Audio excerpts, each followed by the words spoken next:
भारतीय हवामान खात्याच्या अंदाजानुसार राज्यात पुढील काही दिवस मेघगर्जनेसह हलका ते मध्यम पाऊस आणि सोसाट्याच्या वाऱ्याचा राहणार आहे। विदर्भातील काही जिल्ह्यांमध्ये गारपिटीची शक्यता भारतीय हवामान विभागाकडून वर्तवण्यात आली आहे। कोकण, महाराष्ट्र आणि मराठवाड्यासाठी हवामान विभागाने येलो अलर्ट जारी केला आहे। कोकणातील सिंधुदुर्ग, रत्नागिरी तसेच मध्य महाराष्ट्रातील कोल्हापूर, सांगली आणि सातारा या भागात वादळी वाऱ्यासह पावसाच्या सरी पडण्याची शक्यता आहे। मुंबई आणि पुण्यातही हलक्या पावसासह गडगडाट होणार असल्याचा अंदाज आहे। विदर्भात चंद्रपूर, गडचिरोलीसह काही जिल्ह्यांमध्ये तापमानात घट होऊन गारपीट होण्याची शक्यता आहे। हवामानातील या बदलांमुळे शेतकऱ्यांना विशेष काळजी घेण्याचा सल्ला देण्यात आला आहे।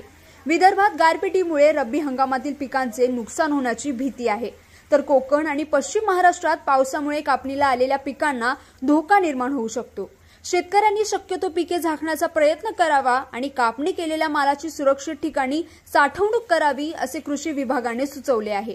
शेतकऱ्यांनी आवश्यक खबरदारी बाळगावी असं आवाहनही IMD आणि कृषी विभागाकडून करण्यात आले आहे। पुढील 24 तासात हवामानात अनेक मोठे बदल होण्याची शक्यता असल्याने हवामान विभागाने नागरिकांना सतर्क राहण्याचं म्हटलं आहे। विदर्भातील चंद्रपूर, गडचिरोली, भंडारा आणि गोंदिया या जिल्ह्यांमध्ये तापमानात अचानक घट होऊन गारपिटीचा धोका वाढला आहे। या भागात वाऱ्याचा वेग ताशी 40 ते 50 किलोमीटर पर्यंत पोहोचू शकतो असे हवामान तज्ज्ञांचे म्हणणे आहे।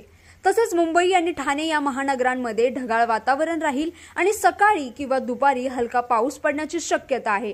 यामुळे उष्णतेपासून नागरिकांना काहीसा दिलासा मिळणार आहे।